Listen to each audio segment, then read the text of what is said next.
When you look back into the history of where we live here in Prince George in the area, there's a lot of trees, of course. So when you were making this area for a town site, how did you do that? How did you get streets? How did you get rid of the trees in an efficient way? Well, there's a big machine. It currently sits at the Central BC Railway and Forestry Museum. That was a big part of that. We're going to learn about that today as we continue our journey along the Northern Route and so much more on CKPG Today.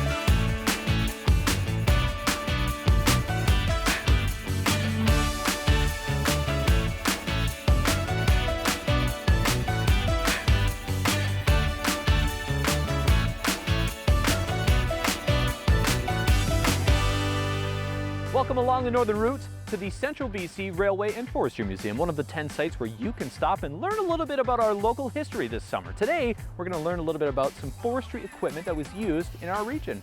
And waiting for us is Sophia, the curator, on the other side of the fence. Let's go check it out.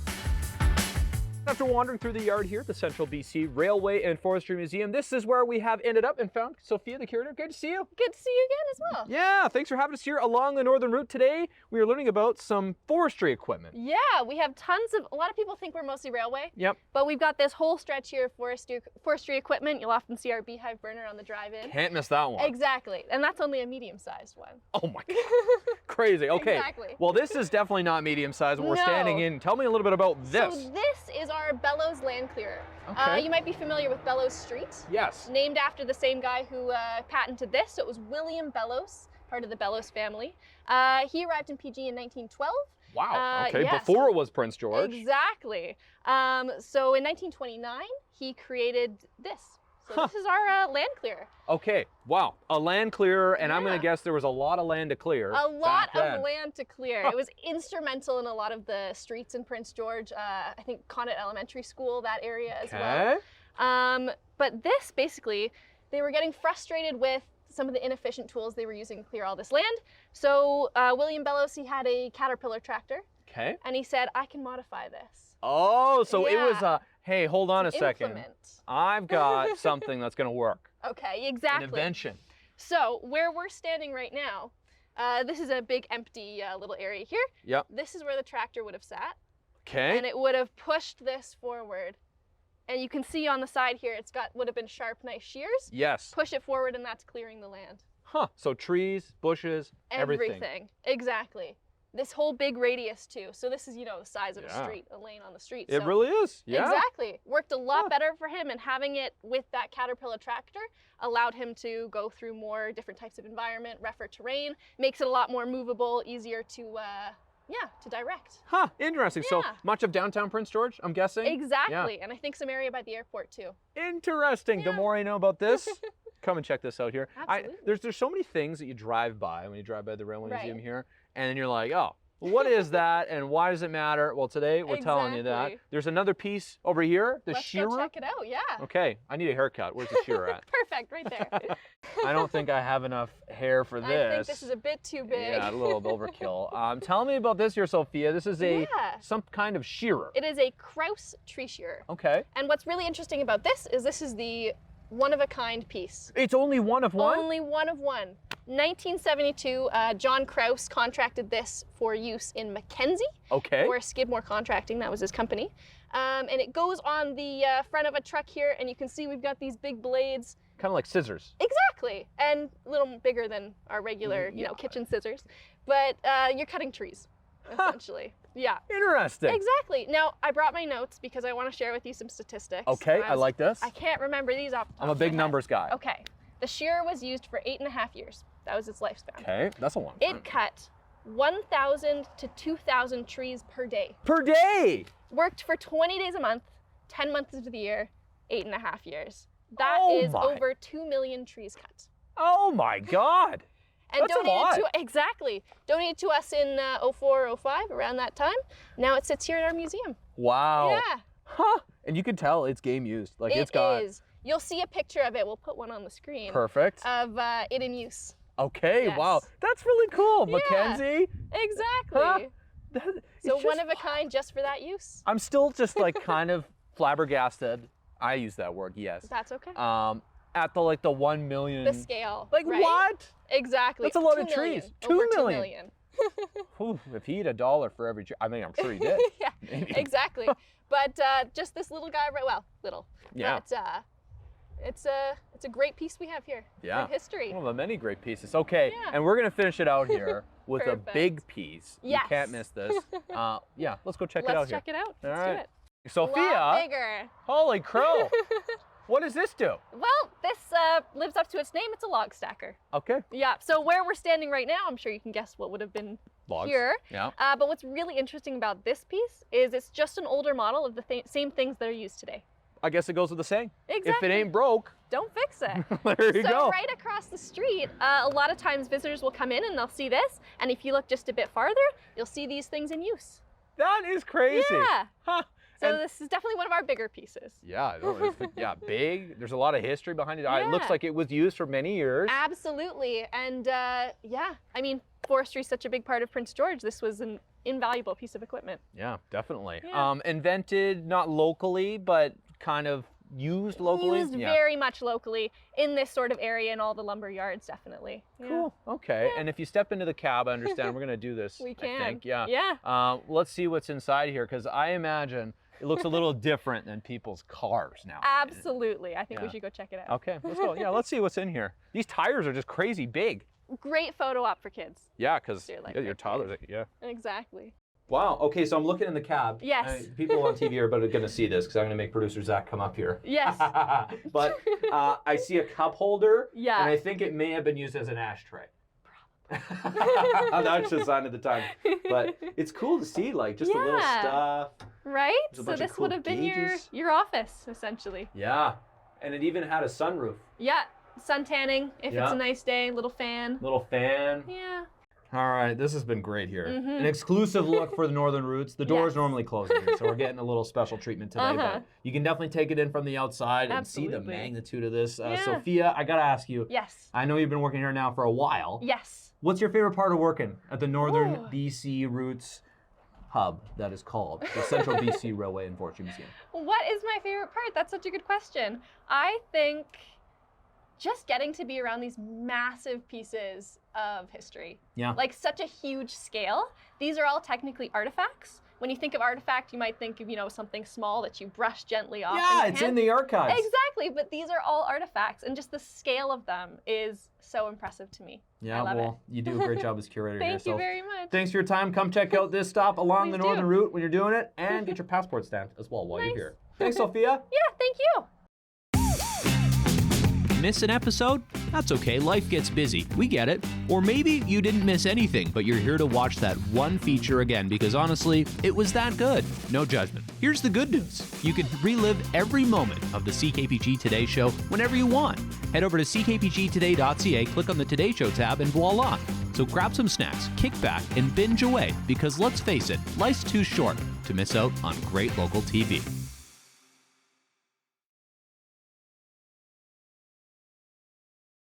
With the weather warming up, of course, and the sunshine out, one of the best places to be when that happens is on the golf course. That's exactly where we're taking you up here today on the patio at Aberdeen Glen, and we got Jesse here. Expand a little more. I think this is one of my favorite places in the city, but This is, in my opinion, the best patio in Prince George. there you go. I agree. Not looking at any highways, not looking at across at various fast food locations and all of that kind of stuff. So, no, very happy up here. Patio's good. Golf course is in great shape. Yep. We're busy. Lots of stuff happening. It's a good summer so far. I was going to say, how was the course playing? I mean, people have been asking. I mean, it's been really dry, so I don't know if that really affects the course, but I guess it's maybe good. So for us, over the last 2 or 3 years, and even back to when you were up here, right, we Yeah. dealt a lot with it being too wet. Too wet. The right? opposite problem. Yeah. So with the spring that we've had, it's been a lot better. We have been able to pull a lot of the moisture out just with. I mean, you can feel it right now while we're sitting here. The warm air with the wind just pulling Yeah. everything out of the ground, which is fantastic. Greens are running well. We're out there doing all of our maintenance and everything like that, which is huge.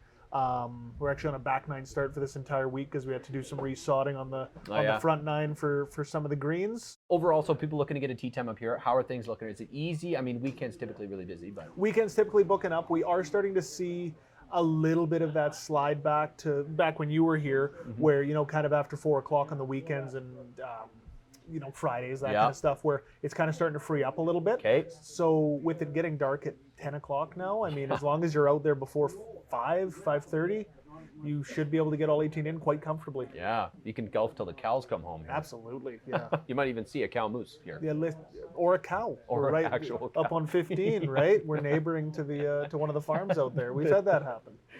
Yeah. So look for those. Yeah. Other than that, okay, special events, we touched on that. Many of these are full. The Divorce Open, of course, one of the most sought after, filled up. Yep. The junior program is pretty packed, but you were saying even though they're full, it's good to call and ask. Yeah, absolutely. Especially with the Divorce Open. I mean, it's the first year having it back since COVID. The last time that we had it was in 2019. So a lot of people were very excited about that. They've been asking for it kind of since we were able to do tournaments again. So that sold out. I think the announcement that I made this morning was in 26 or 27 hours or something like that. We only have 3 spots left, and those are gone. It's like a big this rock point. concert. Exactly. Yeah. You were saying like the Like the Eras Eras Tour. But because we're booking 3 months out, I recommend to everybody, please just make sure you get your name on the waiting list. There's a lot of stuff that comes up. Yep. People will book and then cancel versus waiting to the last minute and then trying to get in, right? The other thing is, so people, I guess if you're looking for clubs, it's not a bad time to do it. Father's Great time Day, to do it. yeah. Great time to do it. Father's Day. We will have a Father's Day sale coming up. We'll probably start that kind of in the week leading up to the Ironman, just so we can try and get, you know, some more money out of the guys that are coming up to play in the tournament. But no, we'll have a lot of stuff on sale, all the clothing, shoes, everything like that, and then that'll run kind of straight through to the U.S. Open, which will be the weekend after. There you go. And addressing the elephant in the room here, of course, we're sitting here on the patio at the Eagle's Nest restaurant. Did I get it right? You did. You nailed it. That's good. Yeah, buffalo chicken poutine. Yes, I was please. going to say, yeah. But no, I didn't want to eat on camera because otherwise I'd be too self-conscious today. That's what I was thinking. Yeah, totally. But any specials coming up here? People things to look forward to? We have had a lot of people reach out and ask about our trivia nights and such, Okay. which went really, really well over the winter. We are going to get back to doing it.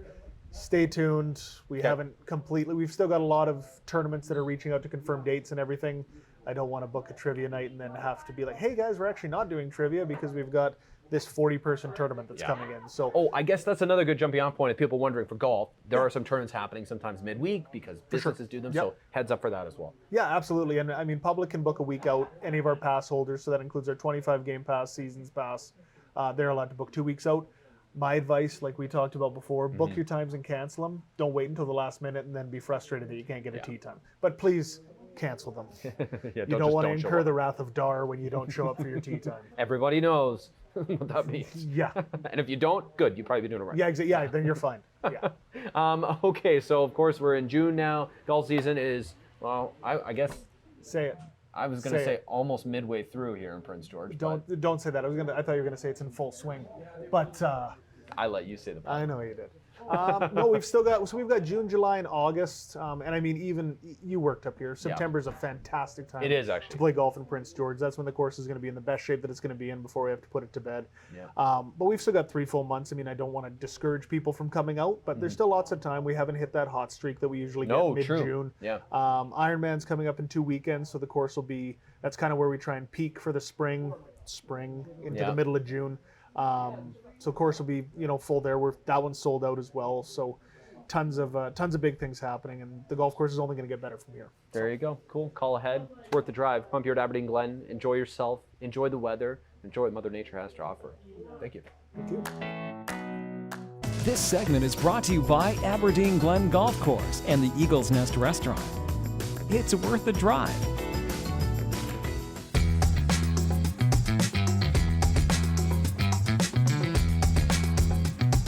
Tired of missing the good stuff? Let CKPG Today come to you. Our new weekly email newsletter delivers local stories, contests, and can't-miss moments from the show straight to your inbox. No digging through social media anymore. It's free, it's easy, and it's very local. Sign up now at ckpgtoday.ca or by scanning the QR code on your screen now.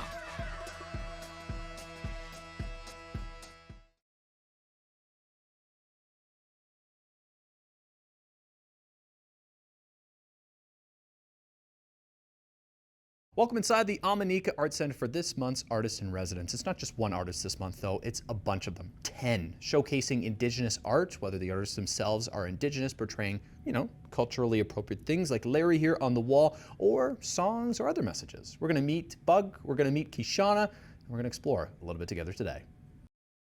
Now inside the Omineca Arts Centre for their National Indigenous Peoples Day exhibit on now with a bunch of different artists, including Kishana, who joins us today. Thanks so much for making the time. Thank you for having me. Yeah, so tell me a little bit about what you got on the wall here, a couple different pieces.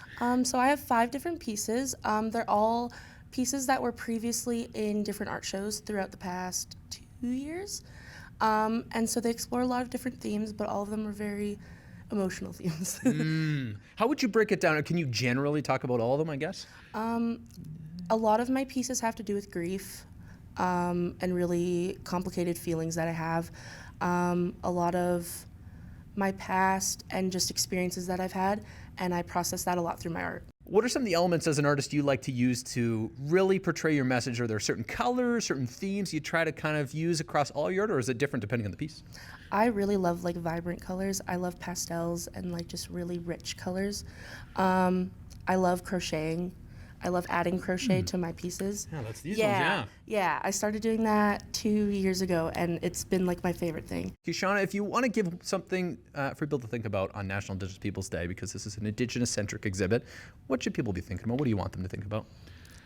I want people to think about the people in their lives who are Indigenous and the people in the city that are Indigenous, and just really let go of all of the different barriers that you have, and just come from a place of love and a place of empathy with people, because a lot of the people in this city that are Indigenous are people who have really gone through a lot. And I think that's really important to be aware of that and to have empathy for one another, especially in times like this. Yeah, definitely. Well, thank you so much for being here today. Yeah. It's been great to catch up. Of course, a very important theme to talk about. We're going to keep it going with Bug on the other side of the room, but wonderful pieces here, Kishana. So very well done.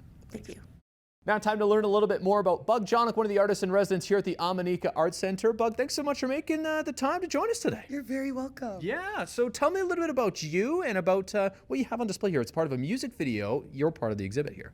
Yeah, I'm a musician, an artist in many different physical formats. I love dance, and mainly music is where I express it. And I really wanted to be a part of this show again because I love Omineca. So tell me, what are you trying to portray with your artist bio here?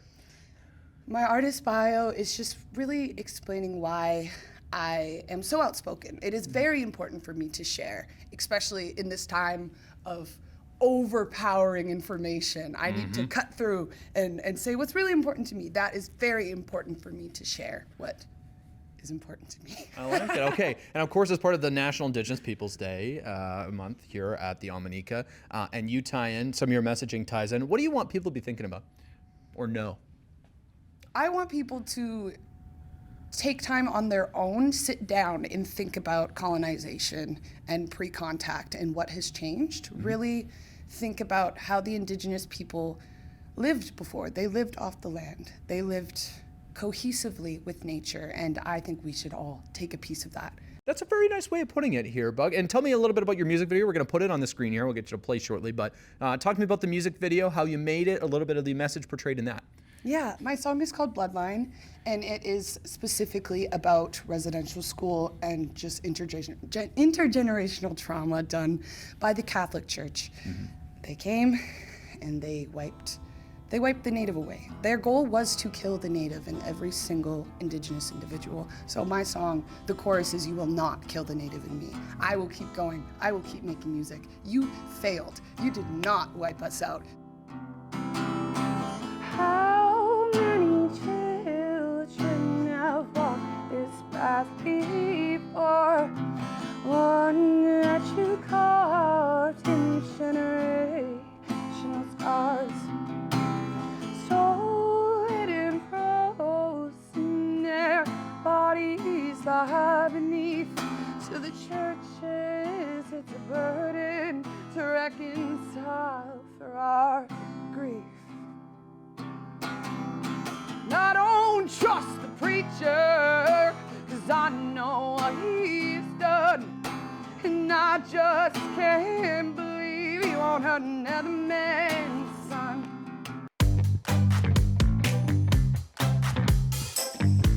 Taking a look outside at our CKPG snapshot of the day from David Greenberg today, who is down at water level on the Salmon River. This is, of course, right next to Salmon Valley. You know, maybe this is when the water was very high there, or it looks pretty high. It's still a little high, but not as high as it once was, for sure, out at Salmon Valley. Beautiful shot with the blue sky in the back. The melting definitely happening from the upper elevations, feeding rivers just like this one. Maybe some rain will feed them as well. David Greenberg, thank you so much for sharing, sir. Folks, if you have a photo to share, we'd love for you to share it with us. Snapshot at ckpg.com, and then we get to share it to all of our viewers.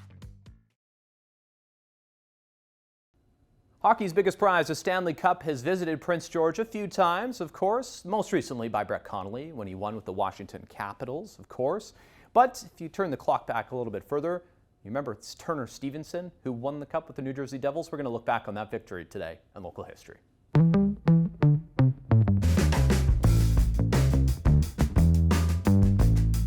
Taking a look back to 2003, Prince George's Turner Stevenson captured his first Stanley Cup as the New Jersey Devils defeated the Anaheim Mighty Ducks 3-0 in a decisive Game 7. Some cool little pieces to this. His wife says that she looked at his grade 5 journal and he wrote, "I'm Turner, a hockey player, and one day I'm going to win the Stanley Cup." The realization, of course, a dream for him. A groin injury allowed Turner to play just 2 games in the final series, but he still got his ring. He earned it over the season. But there you go. Turner Stevenson, Stanley Cup winner back in 2003. If you ask most people in the hockey community, they'll tell you Turner Stevenson was a Prince George guy through and through. Of course, wasn't a big scorer, but he was rough and tumble on the ice. 115 penalty minutes in that season that he won the Stanley Cup. There you go. A little bit about Turner Stevenson. We'll continue with more of the good stuff on the show tomorrow, folks. That's all the time we have today. So we'll see you tomorrow for more of that. Bye for now.